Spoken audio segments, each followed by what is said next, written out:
जय हिंद। मैं नंदा आप सभी का स्वागत करती हूँ। आई होप कि आप सब लोग अच्छे होंगे। फ्रेंड्स, मैं आपको तैयारी करवा रही हूँ रेलवे की। तो ये क्वेश्चन जो है ये रेलवे में पूछा गया है, डाटा एनालिसिस का क्वेश्चन है। तो चलिए स्टार्ट करते हैं, क्योंकि डाटा एनालिसिस से कम 3 से 4 क्वेश्चन तो आते ही हैं एक सेट में। तो चलिए देखते हैं इसमें क्या दिया गया है।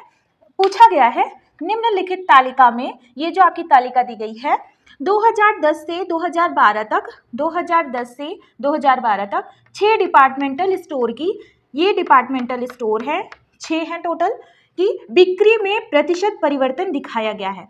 तो इस स्टोर की जितनी भी बिक्री हो रही है इन 6 में प्रतिशत परिवर्तन दिखाया गया है। मतलब 2010 से 2011 तक स्टोर बी की बिक्री में कितना प्रतिशत परिवर्तन आया है? 20% परिवर्तन प्लस में आया है, ठीक है। और 2011 से 2012 तक में इधर माइनस आया है। ऐसे ही सेम पूरा दिया हुआ है। अब क्वेश्चन क्या पूछा है देखिए। अब यहाँ पे क्वेश्चन पूछा है कि 2010 में, यहाँ पे 2010 में स्टोर पी में बिक्री राशि 80 लाख रुपए थी। तो पी कह रहा है कि पी का 2010 में, ठीक है, 2010 में बिक्री राशि कितनी थी 80 लाख रुपए बिक्री राशि थी, ठीक है। अब पूछा क्या है? पूछा है 2012 में समान स्टोर मतलब इसी की बात हो रही है 2012 में। 2012 मतलब अब यहाँ वाले कॉलम में आ गए, 2010 मतलब इस वाले कॉलम में, ठीक। तो समान स्टोर की बिक्री राशि कितनी थी 2012 में, कि कितनी राशि इसी स्टोर में कितनी बिक्री राशि थी, ठीक, यही पता करना है। 2010 में इसकी बिक्री राशि कितनी है? 80 है। अच्छा, अब एक चीज देखिए, 2010 से 2011 तक में इसकी बिक्री राशि में कितना परिवर्तन आया है? 20% का परिवर्तन आया है, ठीक है। अच्छा, 2010 से 2012 तक में इसकी बिक्री राशि में कितना परिवर्तन आया है? -20 का, ठीक। अच्छा, इसका मतलब टोटल परिवर्तन कितना आया है? टोटल परिवर्तन ही तो होगा, टोटल परिवर्तन होगा। क्यों? टोटल परिवर्तन 2012 में दिखेगा, मतलब इसी 80 लाख में पूरा होल कितना परिवर्तन आया है यही पूछा है 2012 में। तो +20 -20 और 20 और मल्टीप्लाई -20, ठीक, ये हो गया। और यहाँ पे बटे 100 कर देंगे, ठीक। ये वही वाला फॉर्मूला लगा है, a + b + a × b/100 वाला, ठीक है। यही वाला फॉर्मूला हमने यहाँ पे लगाया है कि टोटल इंक्रीज कितना हुआ है। अब यहाँ से +20 -20 तो कैंसिल हो जाएगा। अब यहाँ पे क्या हो गया? 400 हो गया अपॉन 100, और ये माइनस, ठीक है, ये माइनस बाहर आ गया। और यहाँ पे क्या दिख रहा है? यहाँ पे दिख रहा है कि 4% की क्या हो रही है? हानि हो रही है। इसका मतलब ये कि 2012 में 4% की हानि हो रही, मतलब यहाँ से 2010 से 2012 तक में 4% की हानि हो रही। तो 4% की हानि किस पर होगी? इस पर होगी ना, क्योंकि हमने क्या निकाला था? ओवरऑल कितना उसको लाभ या हानि हो रहा है, ठीक। तो यहाँ पे देखिए 80 लाख हो गया, ठीक है। अब हम लाख वगैरह लिखेंगे नहीं, यहाँ पे मल्टीप्लाई क्या करेंगे? 4 उसके बाद बटे 100, क्योंकि परसेंटेज में है। तो एक मिनट, यहाँ पे अगर हानि हुई है ना, तो हम टोटल कितनी हानि हुई है ये पता कर लेते हैं। देखिए, अगर हम 4 से मल्टीप्लाई करेंगे तो ये पता चलेगा कि कितना हानि हुई है। लेकिन हमें हानि नहीं पता करना है, हमें पता करना है हानि होने के बाद उसके पास कितना बचा है। तो हानि होने के बाद पूछा है उसके पास कितना बचा है, तो बचा कितना है?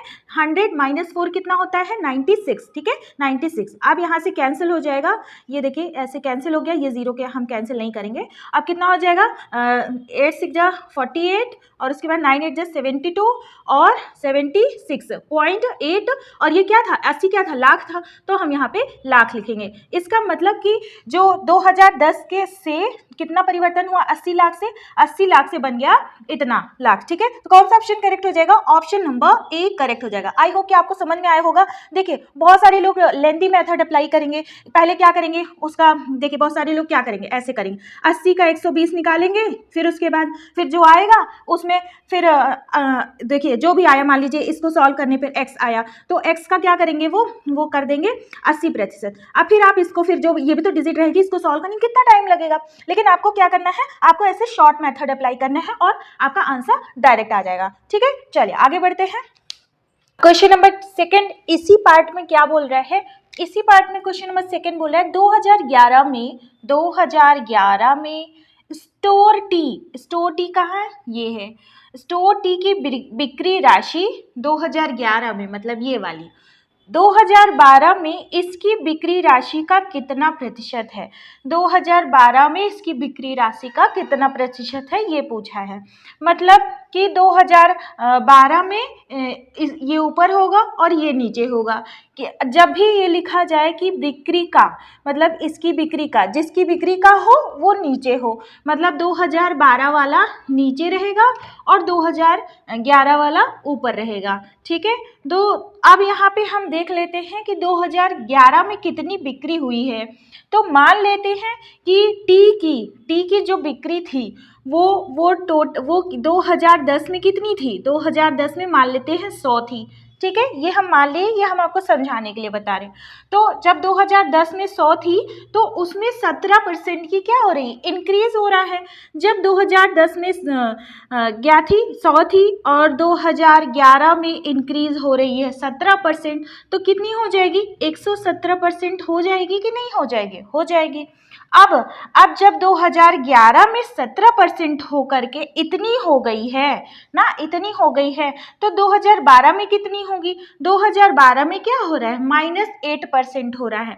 इसका मतलब इसी को अमाउंट मान करके 2012 में क्या होगा, 2012 में इतना घटेगा, मतलब 117 मल्टीप्लाई 92 अपॉन 100, तो ये हो जाएगी 2012 की बिक्री। ठीक, तो अब यही हम क्या करेंगे, यही पूछा है कि 2012 की बिक्री का कितना प्रतिशत है। देखिए ये जो टी की बिक्री है 2011 की बिक्री कितनी है, 2011 की बिक्री है 117, तो 117 2011 की बिक्री है, तो ये क्या है, ये कितना इसका प्रतिशत है। तो जो जब यहाँ पे बोला जाता है इसका, तो जिसका रहता है ना, जिसका रहता है तो वो नीचे रहेगा ना, 2012 का है ना, तो 2012 वाला नीचे रहेगा। तो 2012 में कितना आया है, इतना आया है, तो हम इसको यहाँ लिख देंगे 117 मल्टीप्लाई 92, और यहाँ पे देखिए 100 है तो ये ऊपर चला जाएगा। अब क्या, अब प्रतिशत में होगा तो प्रतिशत में हम क्या करेंगे, 100 का मल्टीप्लाई कर देंगे। अब यहाँ से देखिए ये कैंसिल हो गया और उसके बाद अब आप क्या करेंगे, डिवाइड करेंगे। ठीक है, 100 यहाँ पे ऐसे हो गया और 92 ये कितनी बार जाएगा, पहले तो 1 बार जाएगा और यहाँ पे 92 हुआ, 10 में से 2 गए 8, उसके बाद यहाँ पे कुछ नहीं, फिर ये क्या, ये 0 उतरा। अब यहाँ पे नहीं उतर रहा है ना, एक 0 बढ़ाएंगे और उसके बाद फिर एक 0 और उतारेंगे।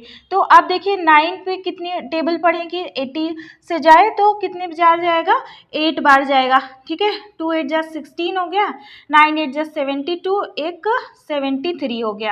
मतलब अब यहाँ पे देखिए कुछ भी आएगा उसके बाद पॉइंट लगा करके आगे आ जाएगा ना। तो हमें क्या करना है, हमें एकदम एग्जैक्ट आंसर ले आने की ज़रूरत नहीं है, हम यहाँ पे कंपटीशन के लिए फाइट कर रहे हैं। ठीक है, हम यहाँ पे 10th 9th का एग्जाम नहीं दे रहे हैं। तो हमें क्या करना है, हमें सबसे पहले ये डिजिट देखनी है और ये डिजिट के यहाँ पे देखना है कि ये डिजिट मिली कि नहीं मिली, हमें नहीं मिली। तो अब यहाँ पे क्या होगा, यहाँ पे लगभग का फॉर्मूला लगेगा। तो 108 है और यहाँ पे एक्स्ट्रा है, जब एक्स्ट्रा है इसका मतलब कि 108 और प्लस में है कुछ। ठीक है, प्लस में, जब प्लस में है तो हम इसको अप्रॉक्सीमेटली कितना मान लेते हैं, 109 मान लेते हैं। ठीक, तो चलिए कौन सा ऑप्शन करेक्ट हो जाएगा, ऑप्शन नंबर बी करेक्ट हो जाएगा। तो आई होप कि इस तरह के क्वेश्चंस को आपको समझ में आ गया होगा। देखिए यहीं पे क्लू था, जिसका पूछते हैं वो क्या करते हैं, नीचे करते हैं, और ये देखिए जिसके लिए पूछते हैं उसको हम ऊपर करते हैं। ठीक, चलिए आगे बढ़ते हैं, इसी में दूसरा क्वेश्चन देखते हैं क्या पूछा है। फ्रेंड्स अगर आपने अभी तक चैनल को सब्सक्राइब नहीं किया है ना, आप नए हो तो कर लेना। ठीक है, क्योंकि यहाँ पे अलग अलग तरह की ट्रिक्स बताई जा रही है जो कि आप ही के लिए हेल्पफुल होगी, और पूरे ही PYQs सॉल्व कराए गए हैं जितने भी अभी तक रेलवे के आए हुए हैं। ठीक, चलिए यहाँ पे 2012 में कौन से स्टोर की अन्य किसी स्टोर से अधिक बिक्री हुई है। इसमें बताना है कि जितने स्टोर है इसमें सबसे ज़्यादा बिक्री किसकी हुई है।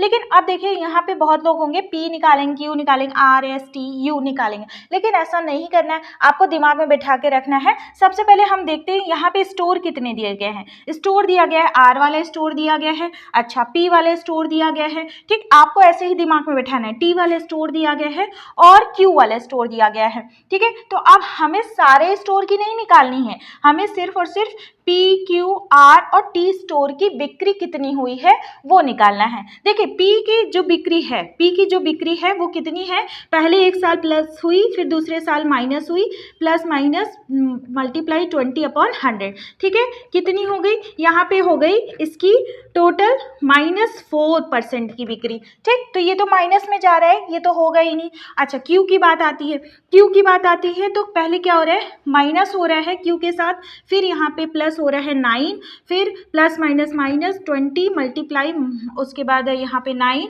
हाँ फिर 100, ठीक, क्या हो जाएगा, 2 से ये कैंसिल हो जाएगा, उसके बाद इसको करेंगे तो -11 आ जाएगा। अब यहाँ पे -9 2 जा 18 आ जाएगा, 1.8 आ जाएगा। उसके बाद क्या हो जाएगा, इसका आ जाएगा 12.8, ठीक है, 12.8 आ गया यहाँ पे, ठीक। तो अब क्या होगा, अब क्यू का तो इतना आ गया, वो भी पॉजिटिव में आया, वो भी नेगेटिव में आया है, कितने में आया है, नेगेटिव में आया है। अच्छा अब हम क्या करेंगे, आर देखेंगे, आर का देखते हैं, तो आर का क्या है, +5 है और +12 है, फिर प्लस 12 मल्टीप्लाई 5/100, कितना हो जाएगा आर का, देखिए 17 हो गया, 17 और उसके बाद प्लस 60, यहाँ पे 100, तो ऐसे कैंसिल हो गया, इसका मतलब हो जाएगा 17.6 आ गया, ठीक है।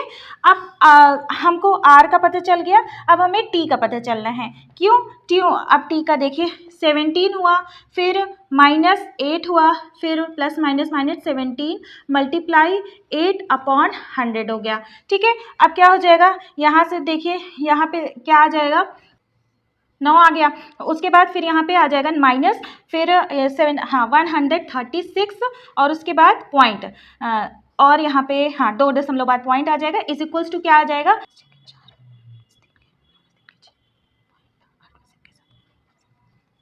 अब ये क्या आ जाएगा, ये पॉजिटिव में इतना आ जाएगा, ठीक। तो अब देखिए यहाँ पे क्या हो रहा है, पी में क्या हो रहा है, निगेटिव हो रहा है इंक्रीज, तो इसका मतलब पी वाला ऑप्शन नहीं होगा, ऑप्शन बी नहीं होगा। अच्छा क्यू में क्या हो रहा है, क्यू में नेगेटिव हो रहा है, तो क्यू वाला भी ऑप्शन नहीं होगा, ऑप्शन नंबर डी भी नहीं होगा, ठीक है। अब कौन सा बचा, अब आर के लिए देखिए 17 इंक्रीज कर रहा है, और उसके बाद टी के लिए कितना इंक्रीज कर रहा है, 7 इंक्रीज कर रहा है, जाहिर सी बात आर ज्यादा है, ठीक है। तो कौन सा ऑप्शन करेक्ट हो जाएगा, ऑप्शन नंबर ए क्या हो जाएगा, करेक्ट हो जाएगा, ठीक है। तो आई होप कि आपको ये क्वेश्चन समझ में आया होगा, और जिन्होंने मेरी पीवाईक्यू सीरीज नहीं देखी है जा करके देख लीजिए। मैं एनटीपीसी के जितने भी क्वेश्चन अभी तक के पूछे गए हैं, सारे क्वेश्चंस को मैंने स्पेशल ट्रिक के साथ अप्लाई करके आपको दिखाया है, ठीक है। तो और जीएस की भी क्लासेस सारे साथ साथ में टॉपिक वाइज करवा रही हूँ, ठीक। तो चलिए फिर मिलते हैं नेक्स्ट क्लास में, तब तक के लिए बाय बाय, टेक केयर, नमस्कार, जय हिंद।